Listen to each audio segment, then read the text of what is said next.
தென்மேற்கு பருவமழை தொடங்கப் போகும் அற்புதமான மாதம் இந்த ஜூன் மாதம் ஆகும்.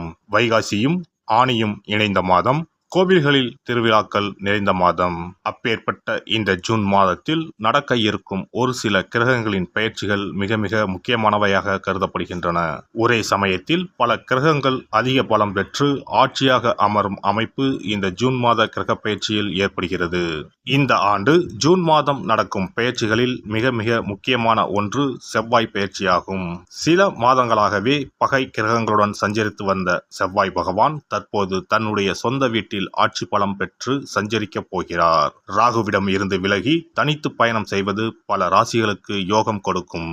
ஜூன் 1ஆம் தேதியே செவ்வாய் பகவான் மேச ராசிக்கு இடப்பெயர்ச்சி ஆகின்றார். சுக்கிர பகவான் ஜூன் மாதம் 12ஆம் தேதி மிதுன ராசிக்கு இடப்பெயர்ச்சி அடைகிறார். இது லட்சுமி நாராயண யோகத்தை ஏற்படுத்தும். சூரிய பகவான் ஜூன் 15ஆம் தேதி மிதுன ராசிக்கு பெயர்ச்சியாகிறார். இது ஆனி மாத பிறப்பை குறிக்கும். மிதுன ராசியில் பெயர்ச்சியடையும் புதன் பகவானால் 3 ராஜயோகங்கள் உண்டாகும். சனி பகவான் மாத இறுதியில், அதாவது ஜூன் மாதம் 30ஆம் தேதி வக்கர பெயர்ச்சி அடைகிறார். சனியின் பார்வையில் செவ்வாய், சனி மற்றும் செவ்வாய் ஆட்சி பலம் போன்றவைகளால் சில நெருக்கடிகளை உண்டாக்கும். குரு பகவானின் சுப பார்வை கன்னி ராசியில் இருக்கும் கேது பகவானின் மீது படுவதால் ஒவ்வொரு ராசிக்கும் குறிப்பிடத்தக்க மாற்றங்கள் ஏற்படும். இந்த கிரக பெயர்ச்சிகளின் காரணமாக மிதுன ராசியில் புதாதித்ய யோகம், சுக்கிராதித்ய யோகம், கஜலட்சுமி ராஜயோகமும் உருவாகிறது. இதன் காரணமாக சில ராசிக்காரர்களுக்கு அதிர்ஷ்டமும் பணவரவும் பதவி உயர்வும் தன வரவும் கிடைக்க வாய்ப்புள்ளது. இனி உங்கள் ராசிக்கான பலன் என்ன என்பதனை பற்றியும், அசுப பலன் ஏற்படுமாயின் ராசிக்காரர்கள் வழிபட வேண்டிய தெய்வம், மேற்கொள்ள வேண்டிய பரிகாரம் என்ன என்பதனை பற்றியும் காண்போம். துலாம் ராசி அன்பர்களே, உங்கள் ராசிநாதன் சுக்கிரன் ராசிக்கு 8ஆம் இடத்தில் சூரியன், புதன், குருவோடு சேர்ந்து இருக்கிறார். இந்த மாதம் ஆரம்பமே உங்களுக்கு அற்புதமாக இருக்கும். ராசிநாதன் 8ஆம் இடத்தில் இருப்பதனால் வெளிநாடு செல்லும் வாய்ப்பு உள்ளது. திடீர் அதிர்ஷ்டம் உண்டாகும். எண்ணங்கள் நிறைவேறாத ஆசைகள் நிறைவேறும். விபரீத ராஜயோகம் உண்டாகும். செல்வம், புகழ் உண்டாகும். சிறப்பான வாழ்க்கை வாழ்வீர்கள். பூர்வீக சொத்துக்களில் இருந்த பிரச்சனைகள் தீரும். பூர்வீக சொத்துக்கள் கைக்கு வரும். ஷேர் மார்க்கெட்டில் விட்டதை இம்மாதம் பிடிப்பீர்கள். ஜூன் மாதம் 12ஆம் தேதி உண்டாகும் சுக்கிர பெயர்ச்சியால் வெளிநாடு செல்லும் யோகம் உண்டாகும். வேலை அனுமதி சீட்டு கிடைக்கப் பெறுவீர்கள். தொலைதூர சிறுதூர பயணம் மேற்கொள்வீர்கள். அதனால் ஆதாயமும் அடைவீர்கள். புண்ணிய ஸ்தலங்களுக்கு சென்று வருவீர்கள். ஆன்மீக எண்ணம் அதிகரிக்கும். தீய எண்ணங்கள் ஒளியும். தடைப்பட்ட காரியங்கள் அனைத்தும் நிறைவேறும். தான தர்மம் அதிகம் செய்வீர்கள். அந்த அளவிற்கு பணப்புழக்கம் இருக்கும். 5ஆம் இடத்தில் சனி பகவான் உள்ளார். இம்மாதம் புத்திர பாக்கியம் கிடைக்க அதிக அளவில் வாய்ப்புள்ளது. 6ஆம் இடத்தில் உள்ள ராகு உங்களின் கடன் சுமையை குறைக்கப் போகிறார். சிறு கடன்கள் அனைத்தும் அடைபடும். பெரிய கடன்களை படிப்படியாக அடைக்க வழிவகை செய்வார் ராகு பகவான். வேலை இல்லாதவர்களுக்கு வேலை கிடைக்கும். இன்டர்வியூ ரிசல்ட்டுக்காக காத்திருப்போருக்கு நல்ல செய்தி வந்து சேரும். 6இல் உள்ள ராகு இம்மாதம் உங்களின் எதிரிகளை ஓடவிடப் போகிறார். எதிரிகளின் தொல்லை குறையும். கோர்ட் கேஸ் பிரச்சனைகளில் இருந்து விடுபட போகிறீர்கள். 7ஆம் இடத்தில் உள்ள செவ்வாய் பகவான் உங்களின் திருமண ஆசையை நிறைவேற்றுவார். நல்ல வரன் அமையும். 12ஆம் இடத்தில் உள்ள கேது குருவின் பார்வையில் உள்ளார். தொழில் நன்றாக இருக்கும். ஏற்றுமதி இறக்குமதி சார்ந்த தொழில்களில் இருப்பவர்களுக்கு நல்ல முன்னேற்றம் காணப்படும். புதிய தொழில், புதிய முதலீடு செய்யலாம். உடல்நிலை பொறுத்தவரை சிறப்பாக இருக்கும். உடலில் இருந்து வந்த வியாதிகள் சரியாகும். மருத்துவ செலவு குறையும். கணவன் மனைவிக்கு இடையே அந்யோன்யம் அதிகரிக்கும். கருத்து வேறுபாடு நீங்கும். தெளிவான சிந்தனை உண்டாகும். குடும்பத்தை அடுத்த கட்டத்திற்கு கொண்டு செல்வதற்கான முயற்சிகளில் ஈடுபடுவீர்கள். குடும்பத்துடன் கூட்டு தொழில் செய்வோருக்கு நல்ல லாபம் கிடைக்கும்.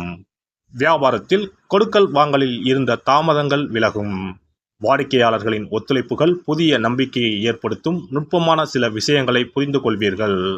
வெளிநாட்டு தொடர்புகளால் மேலும் ஆதாயம் மேம்படும். முதலீடுகளை மேம்படுத்தும் பொழுது தகுந்த ஆலோசனை பெற்று மேற்கொள்ளவும். எதிலும் திட்டமிட்டு செயல்படுவது நல்லது. அலுவலக பணிகளில் திறமைகளை ஏற்படுத்திக் கொள்வதற்கான வாய்ப்புகள் இம்மாதம் அமையும். பெண்கள் விஷயத்தில் தலையிடாமல் இருப்பது நல்லது. வெளியூர் வேலை வாய்ப்புகளை சிந்தித்து முடிவெடுப்பது தேவையற்ற விரயங்களை தவிர்க்கும்.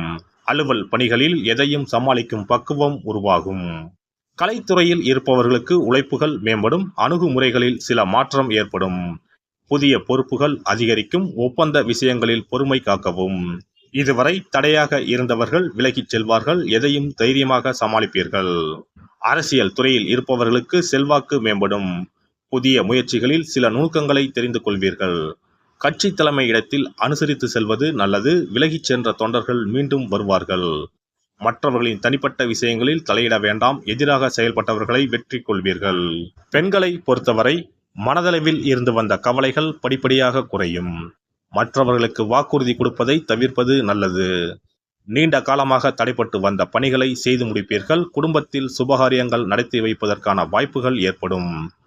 குழந்தைகளின் செயல்பாடுகளில் சற்று கவனம் தேவை. முயற்சிகளில் இருந்த மறைமுக தடைகளை அறிந்து செயல்படுவது நல்லது. மாணவர்களுக்கு கல்வியில் படிப்படியாக முன்னேற்றங்கள் ஏற்படும். புதிய விஷயங்களை திட்டமிட்டு கற்றுக்கொள்வது நல்லது. நண்பர்களின் உதவிகள் கிடைக்கும், ஆசிரியர்களின் வழிகாட்டுதல் மனத்தெளிவை ஏற்படுத்தும். உடல் ஆரோக்கிய பிரச்சனைகள் குறையும்.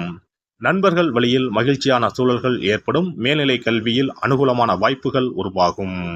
இம்மாதம் மேலும் சிறப்பாக அமைய வியாழக்கிழமை தோறும் பிரம்மதேவரை வழிபாடு செய்து வர முயற்சிகளில் இருந்து வந்த தடைகள் விலகும்.